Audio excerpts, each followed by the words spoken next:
പ്രിയപ്പെട്ടവരെ, നമ്മൾ ഓരോരുത്തരും വ്യത്യസ്തമായ ബാങ്കുകളുടെ അക്കൗണ്ട്സുകൾ ഉപയോഗിക്കുന്ന ആളുകളാണ്.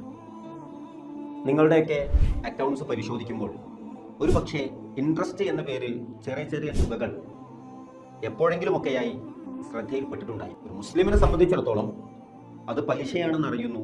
ആ പലിശ എന്തു ചെയ്യണമെന്നറിയാതെ അത് ഉപയോഗിച്ചു പോകുമോ എന്ന് ഭയപ്പെടുന്ന ആളുകളുണ്ട്. പലിശയുമായി ബന്ധപ്പെട്ട് നമുക്ക് ഇടപെടാൻ പാടില്ലാത്തത് കൊണ്ടും അത് ഉപയോഗപ്പെടുത്താൻ പാടില്ലാത്തത് കൊണ്ടും അതിൽ നിന്ന് രക്ഷപ്പെടാൻ, അത് തൻ്റെ സമ്പാദ്യത്തിൽ നിന്ന് ഒഴിഞ്ഞു പോകാൻ എന്തു വഴി എന്ന് ആലോചിക്കുമ്പോൾ അതിനുള്ള ഉത്തരമാണ് ആൻറ്റി ഇൻട്രസ്റ്റ് മൂവ്മെന്റ് എന്ന പേരിൽ പുളിക്കൽ കേന്ദ്രമായി പ്രവർത്തിക്കുന്ന ഷെൽട്ടർ ഇന്ത്യയുടെ ഒരു വിങ് ആ രംഗത്ത് പ്രവർത്തിക്കുന്നു എന്നറിയുന്നത്.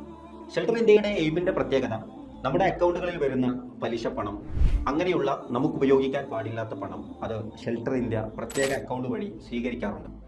ആ പണം പലിശ കൊണ്ട് പ്രയാസം അനുഭവിക്കുന്ന, ഒരു നിലക്കും രക്ഷപ്പെടാൻ കഴിയാത്ത ഒരു സാഹചര്യത്തിലെത്തിയ മനുഷ്യരെ രക്ഷപ്പെടുത്താൻ നമ്മൾ അത് ഉപയോഗപ്പെടുത്തുന്നു എന്നുള്ളതാണ്. അങ്ങനെ നിരവധി മനുഷ്യരെ യഥാർത്ഥ ജീവിതത്തിലേക്ക് കൊണ്ടുവരാൻ, പലിശയുമായി ബന്ധപ്പെടുന്നതിൽ നിന്ന് മാറി നിൽക്കാൻ അവരെ പ്രേരിപ്പിക്കുന്നതുമായ പ്രവർത്തനമാണ് ആന്റി ഇൻട്രസ്റ്റ് മൂവ്മെന്റിലൂടെ ഷെൽട്ടർ ഇന്ത്യ നിർവഹിച്ചുകൊണ്ടിരിക്കുന്നത്.